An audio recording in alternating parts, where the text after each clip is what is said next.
We are interested in the man, Aliko Dangote. Tell us about your upbringing, because your story is not really of one from rags to riches. You come from a wealthy family in Nigeria.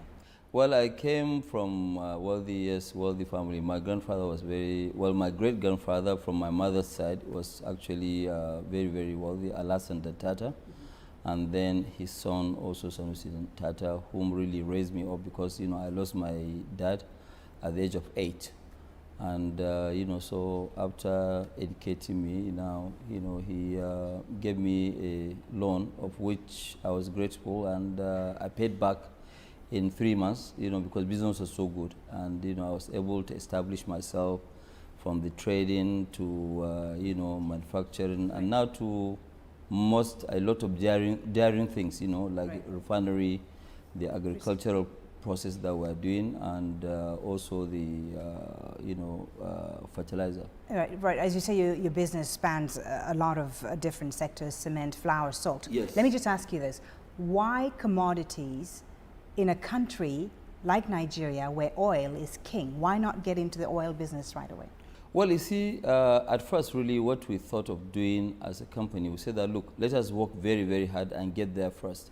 Because if we had followed that trend of dealing in oil, would have actually tainted our name, that name, because, yes, the household name, because people will always think that, look, you have made this much money because you did a lot of unethical deals in oil industry, because you know the story of the oil industry. So we actually kept out of oil at all and just concentrated on food items. As you mentioned, you're going up the food chain now, getting into energy, and in particular oil and gas refining.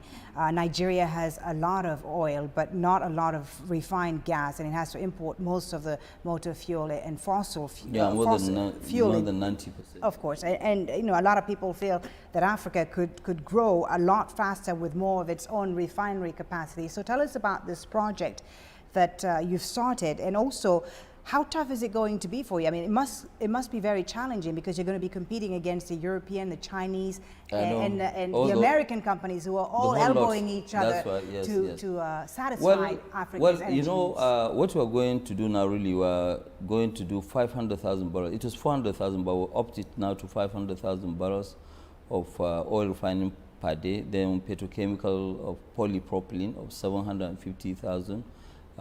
Metric tons. I know that, yes, it's very, very challenging, but that's what we like. In Dangote Group, we like challenging things, and we like to make sure that we do things where we'll make our country proud and also self-sufficient.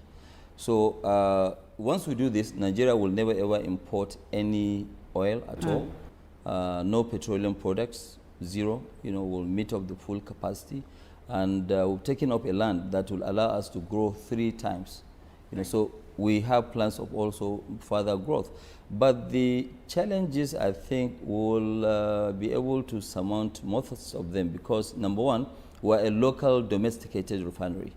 So most of the logistics cost will not be there. And then we don't have to pile up a lot of petroleum products, in stock, because the refinery is there, it's working. Obviously, yes, maybe we'll have about 15, 20 days of reserves, but that's it.